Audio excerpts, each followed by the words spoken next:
people feel like you're getting reimbursed for a lot of it, and it's a selfless act to do for somebody else. The reimbursement is seeing mom get to hold her baby and know that you created something for her that she would never otherwise have.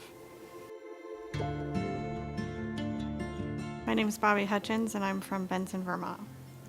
I became involved in surrogacy. It was something I had always wanted to do. It was kind of like on my bucket list. We have a cousin in the family who struggled, and we all thought about it at time. I always joked with my sister that I would be her surrogate because she has a needle phobia.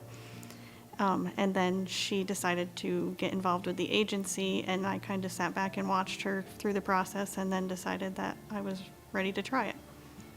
So my intended parent is a single mom who had kind of chose career, and life got away from her and she was no longer able to carry her own. She had no previous children. Our relationship with her was actually very close. It was a different process for me as mom was not able to use her own eggs and obviously no dad involved, so we got to see the whole process of her choosing an egg donor as well as a sperm donor. And coming from the medical field, being a nurse, it was just something I had never really experienced, and so the science piece was really an interesting piece to see from that. I'm not sure how much surrogacy impacted my work at the beginning. I hid it for most of my pregnancy just because of the misconceptions that come along with it, and even working in the healthcare field, sometimes there's concerns about your being pregnant. So I didn't share it for much, and then I ended up having to deliver early and unexpectedly, so it did quite impact my work. I was not prepared to leave work when I needed to leave work. I think that in surrogacy you do tend to share it with the limited number of people, just because you don't really want everybody's misconception. You've explained it to the immediate people who need to know and who need to understand it, and otherwise it's just kind of like you're living your life, just helping somebody else. Some of the misconceptions you come across is people feel like you're giving away something of yours. So I was very good to just be like, I'm just the bakery. None of this belongs to me. She won't look like me. She won't look like my children or my husband.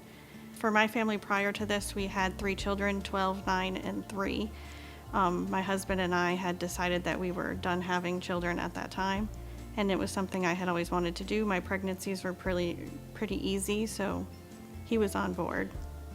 My youngest being 3 and not really getting to experience the whole mom being pregnant for other ones, she was a little more in tune to it and wanted to know, and she was the one I was really careful to make sure she understood that this baby would not come home with us. She knew it was a girl in her name, and intended mom was really good about keeping her involved in the whole situation. So surrogacy, you have to be pretty open because you're essentially growing somebody else's child, and even though it's my body, I need to understand and accept the mom's concerns and stuff. I had already had 3 pregnancies. I knew what parts were important to me, but I needed to know what parts were important to her and to make sure to include her in those pieces.